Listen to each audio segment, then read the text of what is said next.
Hello, everyone, and welcome to a very special edition of Aussie Gridiron Today.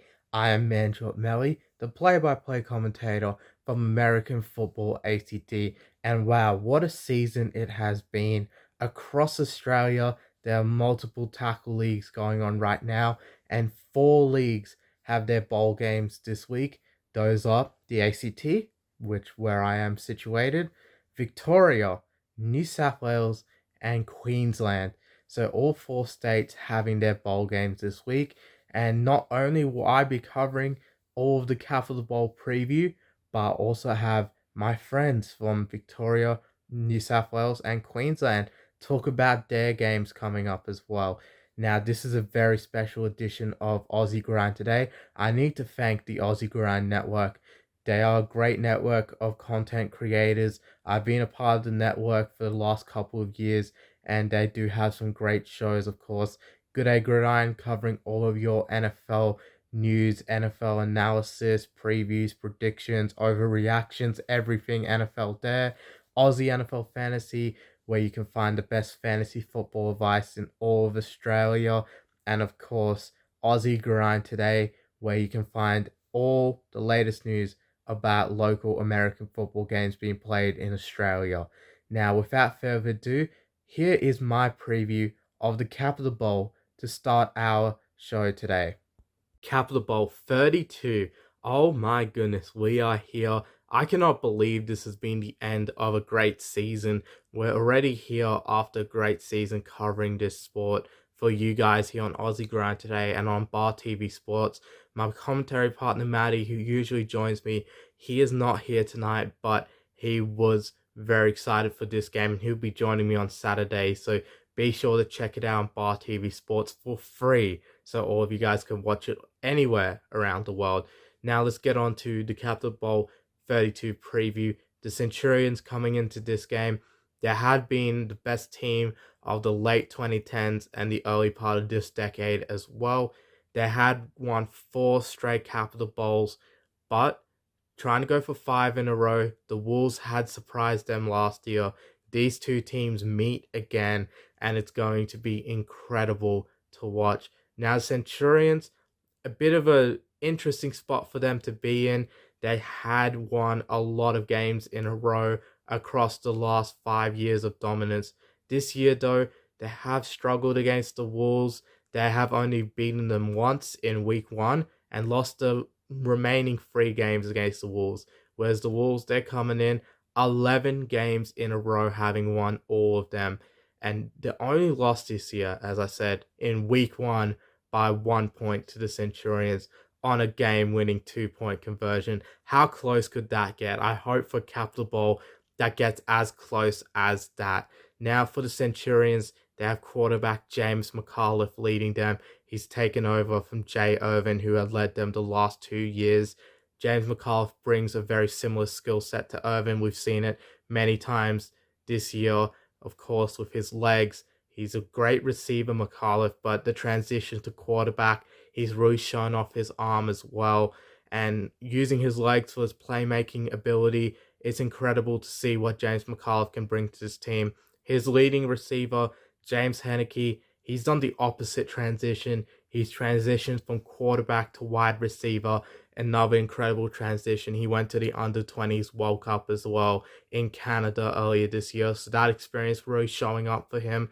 And then across the board, in terms of receivers, they've really been using a lot of different guys this year. Now, Sam Richardson, he's been one of their main guys as well. Not sure if he's going to be in this game, but hopefully he is, because he is a deep threat as well. They've had James Mojali in the backfield leading them. He has missed the last couple of weeks, but hopefully he's back for the Capital Bowl as well. Will Clode as well, he's been back in the last couple of weeks as well. Good to see him back out there, as he's a hard, tough runner. That running back duo is great. Of course, Jack Giles also there, a wide receiver. Another guy to watch, a new guy there, as well as Donnie Saunders at tight end, Cam Nolde at tight end. That tight end duo is pretty good for the Centurions.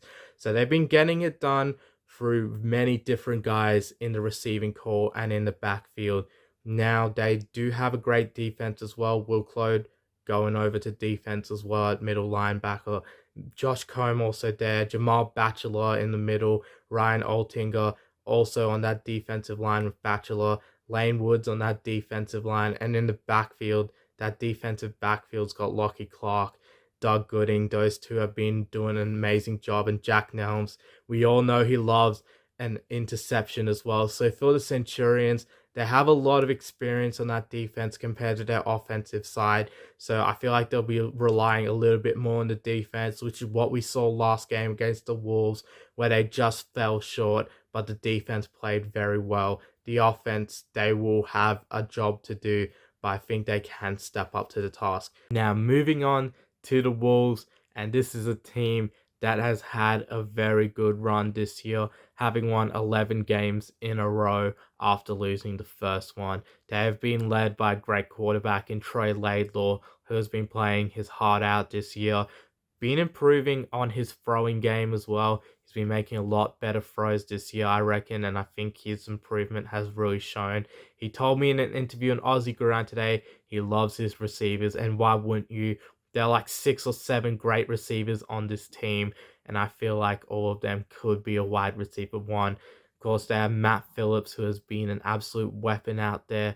He represented Australia as well in the Under-20s World Cup in Canada, and his experience from that tournament is really showing this season. I feel like he's been a really great target for Laidlaw. Also joining, there's Nick Mattress, a new receiver, a really fast receiver, great returner in the return game as well. He's a guy to watch for them.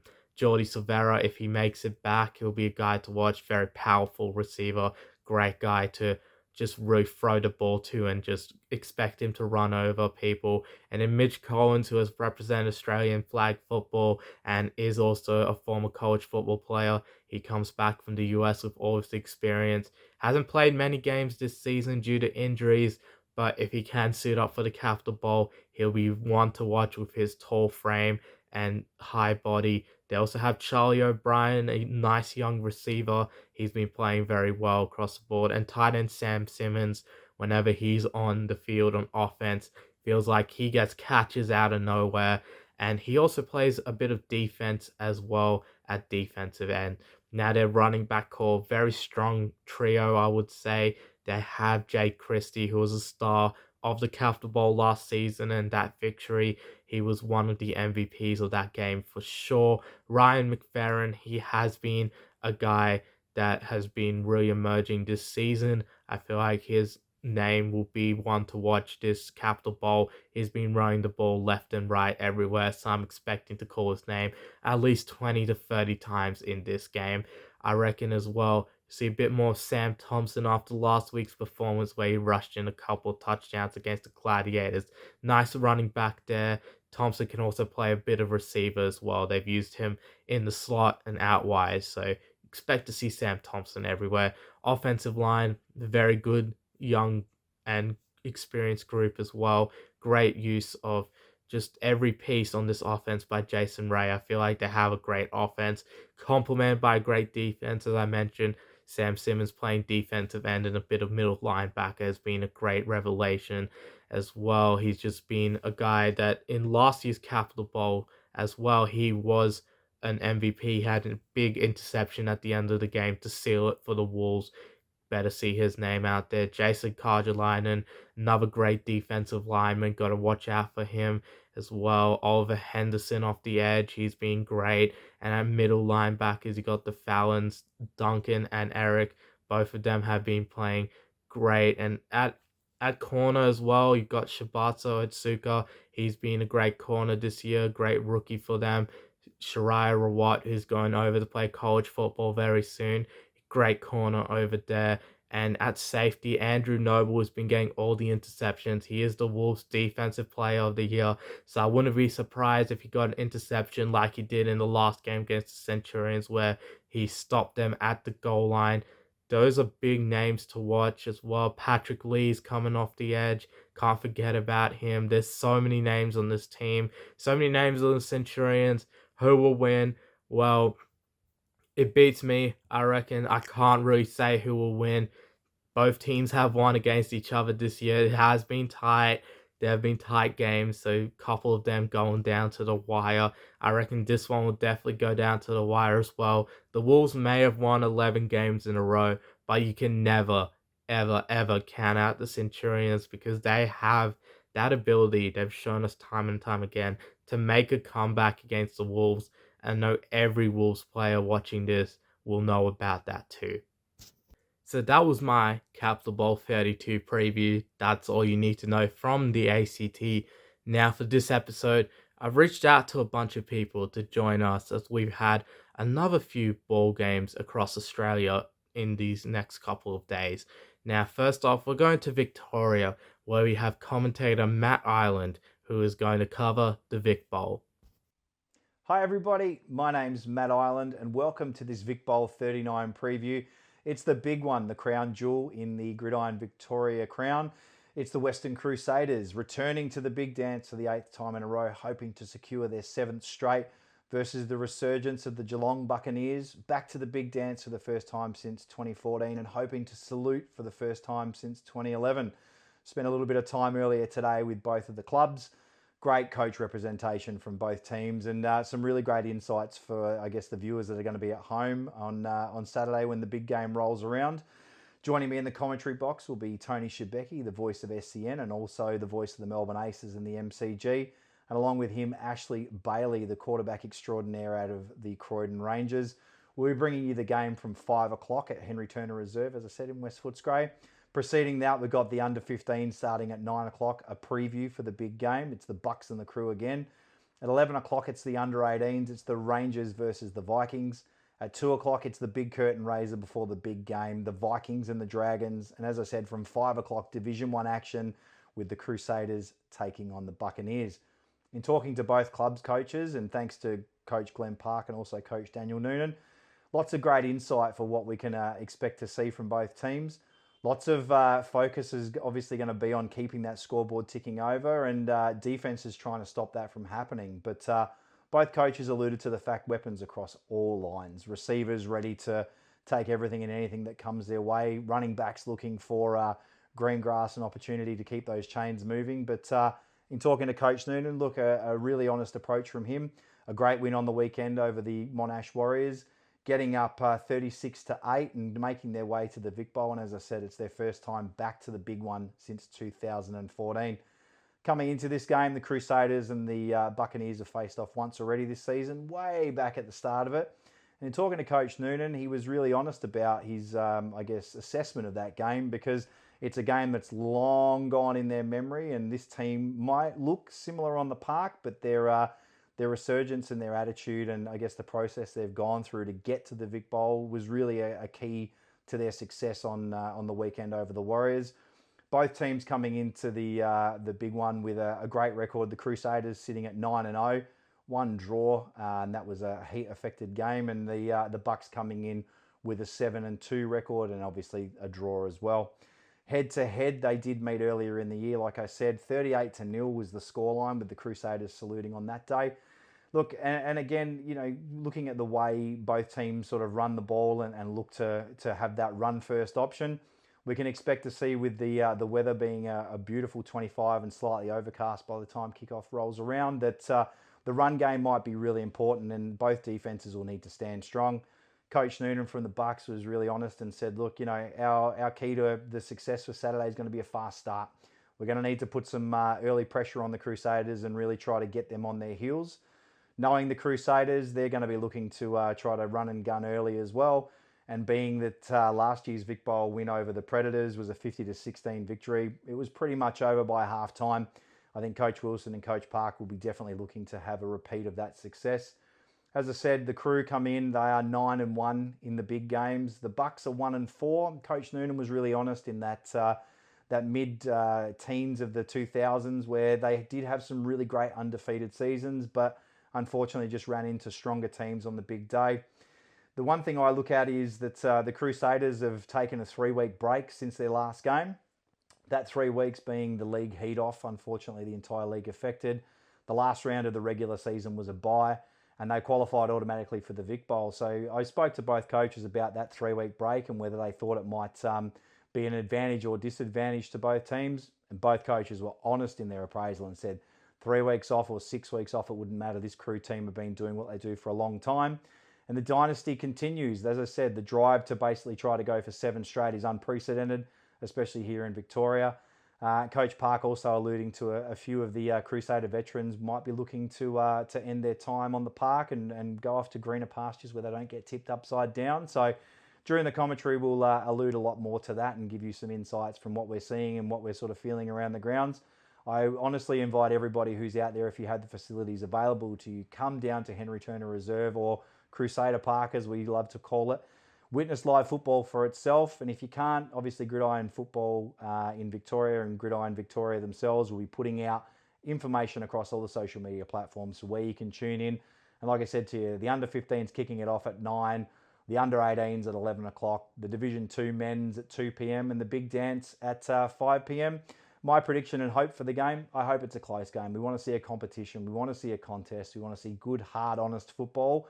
And look, if you are down at the ground on the day, don't be a stranger. Come by the commentary box. I'm sitting in my armchair right now, and I'm the armchair expert, and I love nothing more than hearing the voices of the crowd around us. So we look forward to either seeing you down at, as I said, Henry Turner Reserve, kicking off at 9 a.m. all the way through to late in the evening with Division 1 action kicking off at 5 o'clock. But as I said, we'd love to see you down there. If not, we can see you on the screens around us. Feel free to drop us some comments or some insights that you might have, and we'll see you at the game. Now, also from Victoria, we have Coach Brian Calloway from the Southern Vikings under-18s team, who's going to talk about his junior team's grand final this weekend in the Vic Bowl. Hey, what's up, guys? Coach Brian here from the Southern Vikings down in Victoria. Just wanted to thank you guys for doing what you guys do. Everything's awesome. Love when we have a bit of commentary and content about the game here in Australia.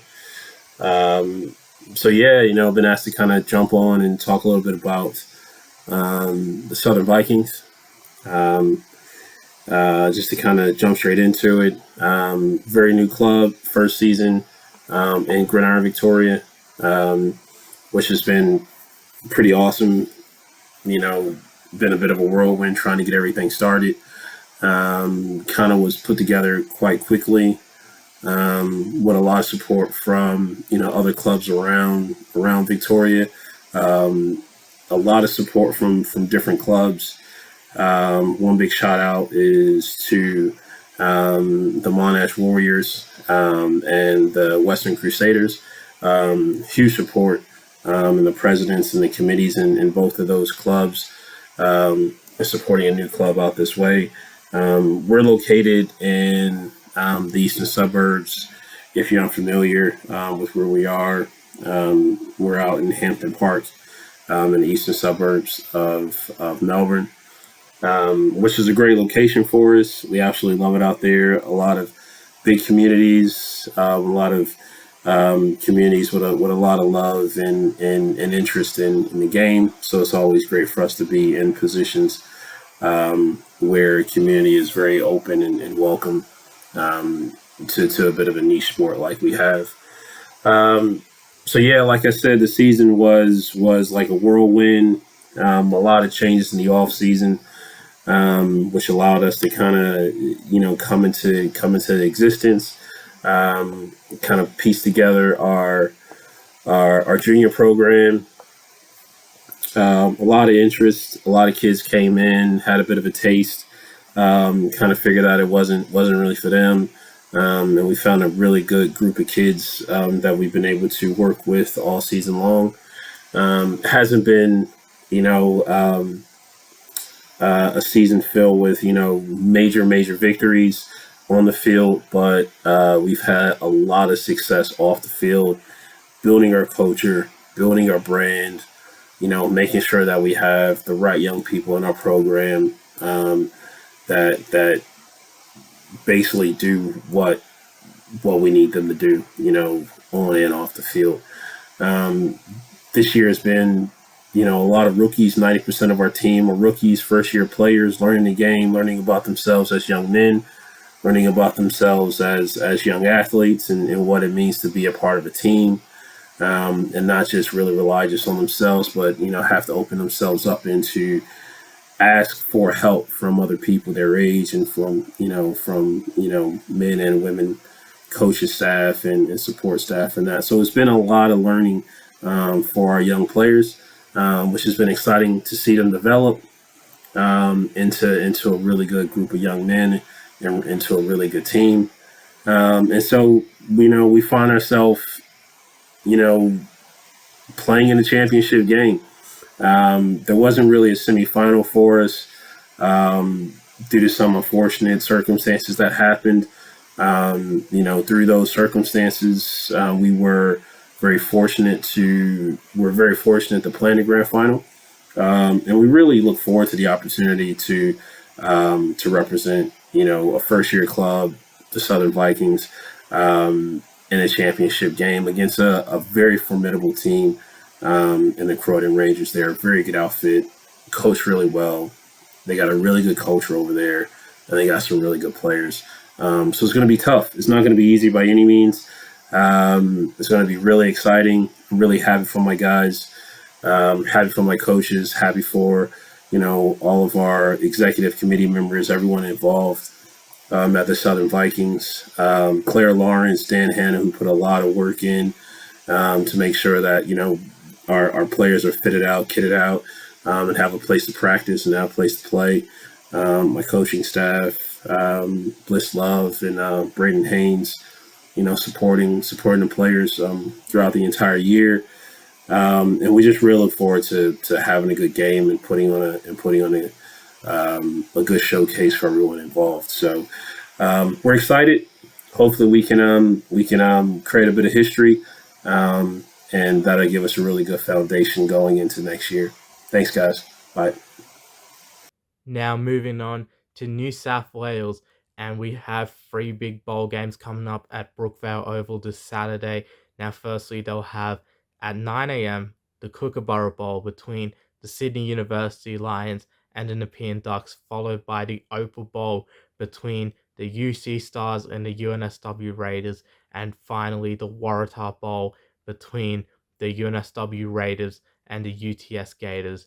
Now, firstly, to preview our New South Wales game, we have the Opal Bowl preview, and we're going to throw it over to only the best Australian women's gridiron podcaster and also commentator as well, Alex Ahrens.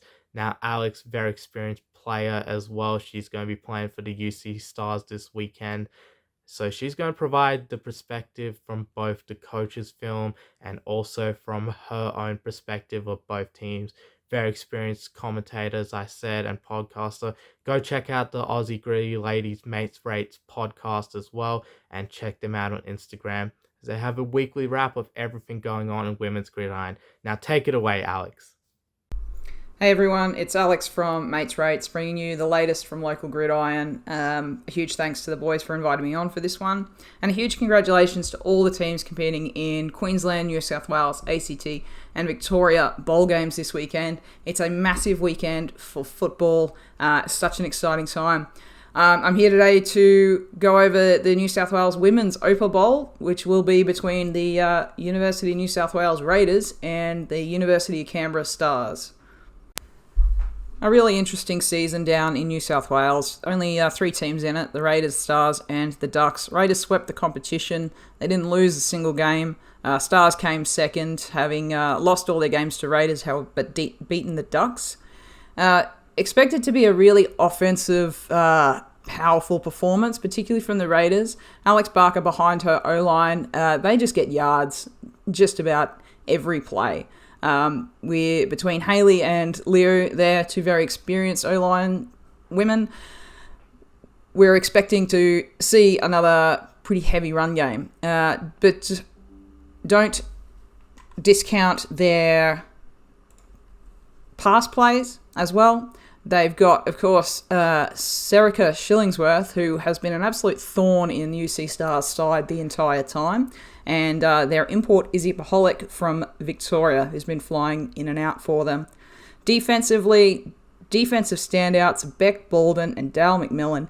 Those 2 will absolutely be looking to shut down anything the Stars can come up with. The ball game is a very familiar place for the Raiders, having beaten Rebels last year. Shout out to their coaching staff. I'm sure that they are in a very comfortable position for themselves, and I'm expecting some surprises here and there, particularly if Stars manage to get Raiders' backs up against the wall.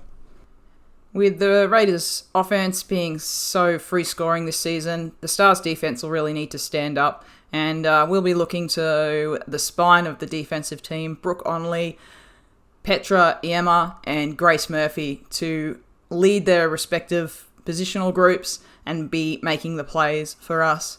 A big shout out to Maggie O'Neill, the rookie this season. She has made some absolutely fantastic defensive stands, and so she'll be one to watch for the bowl game. Offensively, there's 3 players to watch for Stars, and that is Jacinda King, Kylie West, and Lucy Glowag. Between the 3 of them, they have absolutely pulled off some wonderful plays throughout the season. Some big chunk yard plays, and Stars might have to rely on an athlete to step up and just have an incredible play or two just to break down this Raiders defense, who have absolutely caused so much trouble for the inside run game. I think it would be a little bit biased of me to predict a score or an outcome. I will say that I think it's going to be a close one. I think it's going to be a bit of a shootout. It's going to be score for score, and it might just come down to the very last couple of minutes and just waiting for a big player to make a big play at the right time. It's going to be an exciting game, and I hope everyone can tune into the live stream if you're not local to New South Wales, because I think this is going to be a fantastic game to both watch and to be playing in. And I'm so grateful to the UC Stars for having me along this season. I hope everyone has a really great weekend playing, watching and enjoying football. One final note for me, I know there's a lot of question marks about the future of the tackle game. I would implore everyone to continue pushing your clubs, keep pushing our sanctioning bodies to keep supporting the women's tackle game.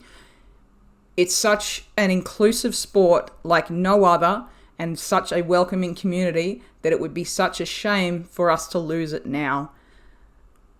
I know we've got a lot of competition and a lot of hurdles, but I would ask that you stay committed to the cause and committed to the game, because it would be such a shame to lose a whole bunch of great athletes because we lose the game entirely. And hey, if your season collapses down in New South Wales, you are always welcome up in Queensland. We hope to be going strong for a number of years yet. Thank you so much, everyone, for your time, and have a good weekend.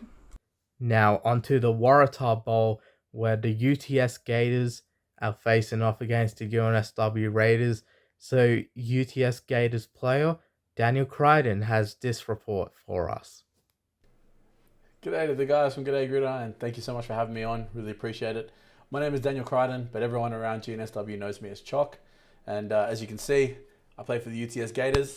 And yeah, real exciting game coming up this weekend. Big opportunity for us. We were into the big dance, into the Waratah Bowl, going up against the UNSW Raiders. So good opportunity for us, and I think it's going to be an absolute cracker of a game. So yeah, make sure you guys tune in, because it's going to be a real good game, real fun game for everybody.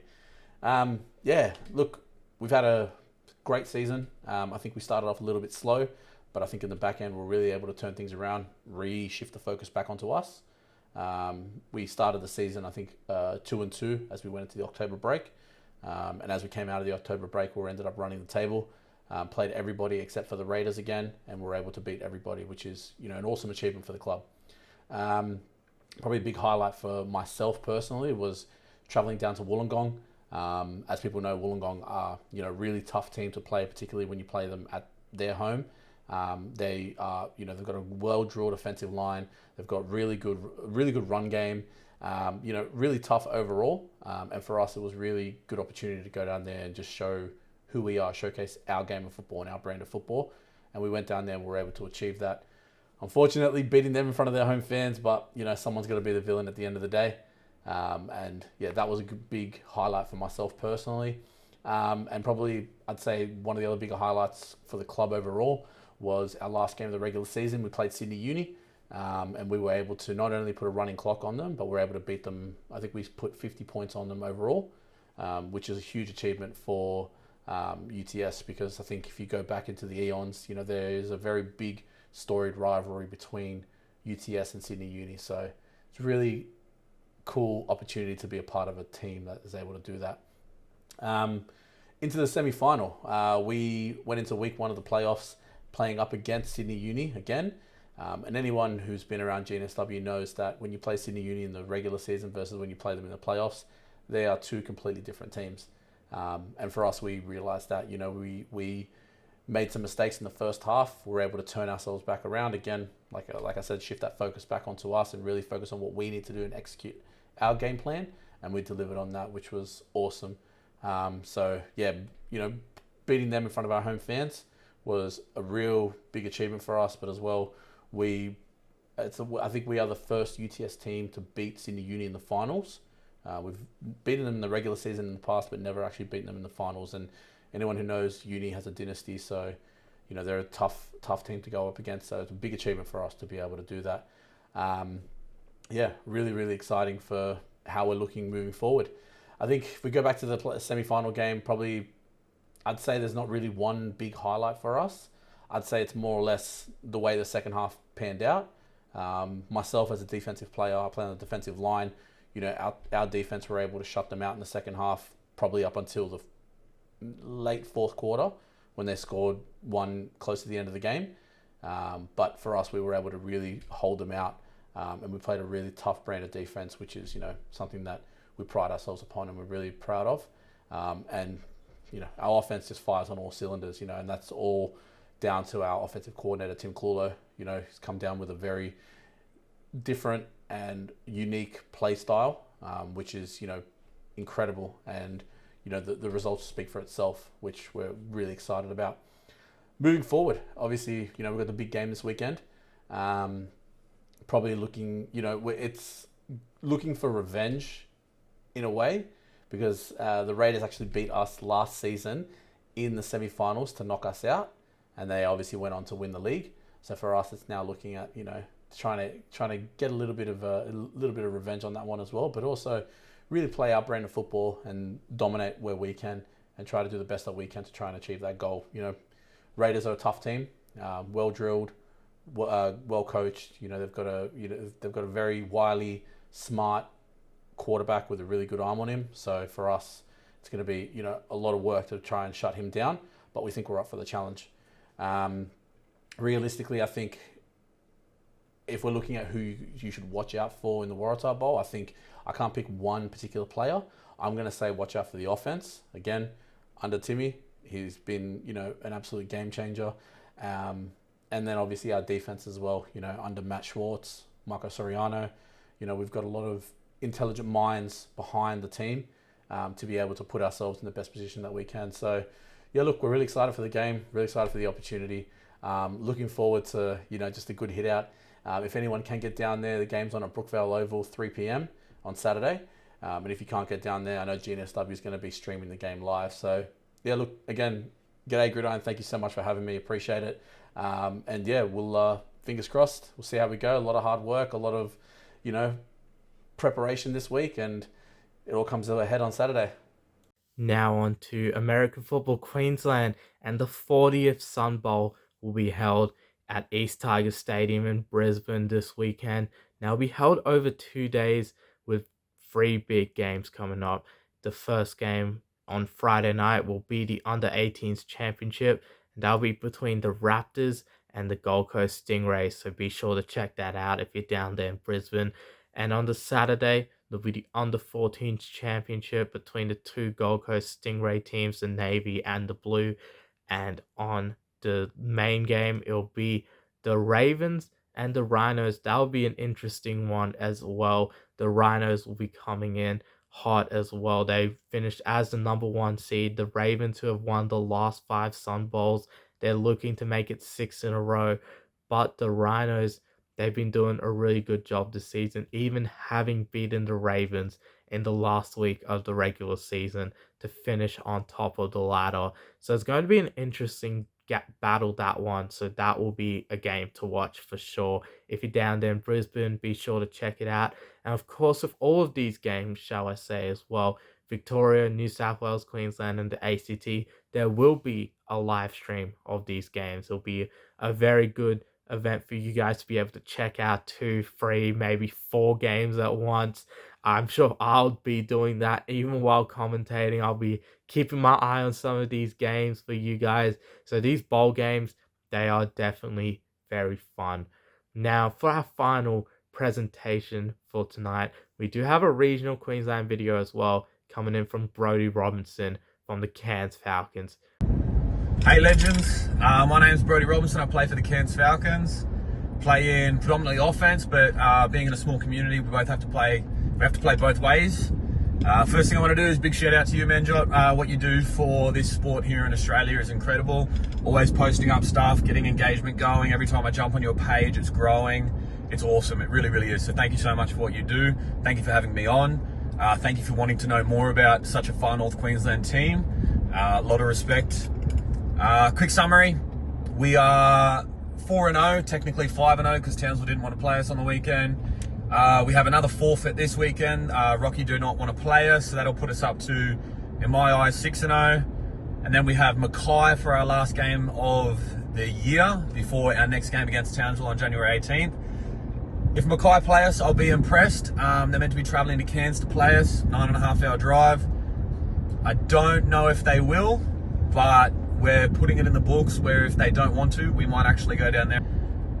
We had our most recent game, which was 2 weeks ago now. We played Rocky and Mackay. We took down 16 dogs. And look, the team morale on the big bus trip, 9.5 hours that way, 9.5 hours back, to come away with a win 35-8 was absolutely incredible, because having boys play both ways is tough. Like, you get exhausted. It's a fast-paced game sometimes, and yeah, everyone was pretty exhausted, but it was awesome. We did really, really well. Hey, check you dust. We're loving it.